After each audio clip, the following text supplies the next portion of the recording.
All right, so build for rent is a mega trend happening in the home building and real estate investment industry, where large institutional investors of single family rentals are realizing the best thing they can buy is a brand new home. And builders are realizing that investors are great people to sell these homes to. So when this first came around, I was skeptical because I've worked with builders for 25 years.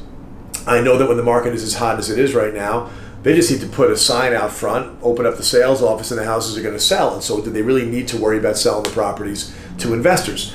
But then it evolved and a couple of things became clear, and I'm completely convinced now.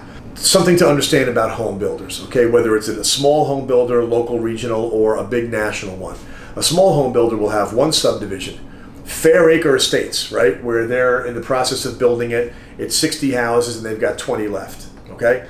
They've got, Fairview acres down the street that they've got total approval for. The town has given them all their paperwork and they're ready to start moving all their construction personnel over there and move their sales office over there.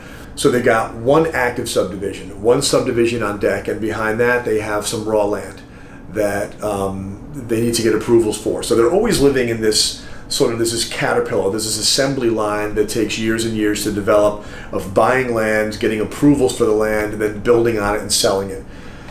What builders live in fear of is the market changing when they're in the middle of a subdivision. It's kind of like the music stopping in a game of musical chairs, right? So if I'm halfway into a subdivision and my ass is hanging out, I owe the bank a lot of money, and all of a sudden nobody wants to buy my houses, the millions that I made over the last several years, I could wind up giving it all back and going bankrupt. And I saw that happen, okay? I'm not saying they all go bankrupt when the market turns, but they can have themselves out on the skinny branches, and there'd be some tense moments there. So when I've got a subdivision of 60 houses and 20 are left, I just want to sell those 20.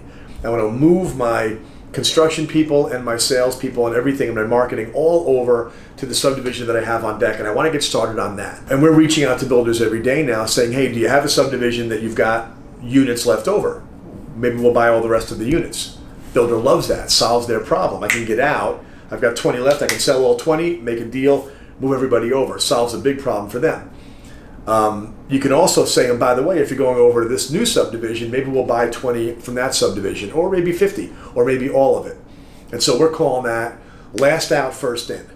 If we can catch a builder in that spot, and most of them, even if they're big national builders, they have, instead of one subdivision active, one subdivision on deck, and one piece of raw land, they've got 250 of each, or 1,000 of each, all right? But it's still the same assembly line.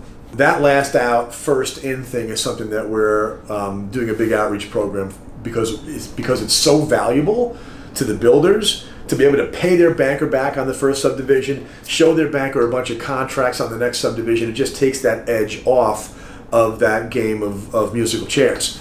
Now, on the investor side, what we've learned over the years buying existing properties is that the condition and the maintenance of the properties is a real drag. Okay, big institutions have gotten real good at trying to figure out what kind of repairs are going to be necessary, but you just never know. When you open up a wall, if you're going to find some kind of problem back there. So condition of existing rental property is an issue. Transparency of existing rental property and being able to accurately forecast your maintenance and repair costs and then deal with all the logistics of that is a big challenge, right? Now think about when you buy a brand new portfolio of houses. You just sidestep the whole issue of condition because they're all brand new. The appliances are under warranty. The roof's got 15 years, right? Unbelievable. It takes the entire problem and just erases it. And yeah, sure, new homes are going to be more expensive than existing homes, but turns out that tenants like new homes better than existing homes too. So where you might have gotten $2,000 a month in rent, you can get $2,100 to lease somebody to the brand new house.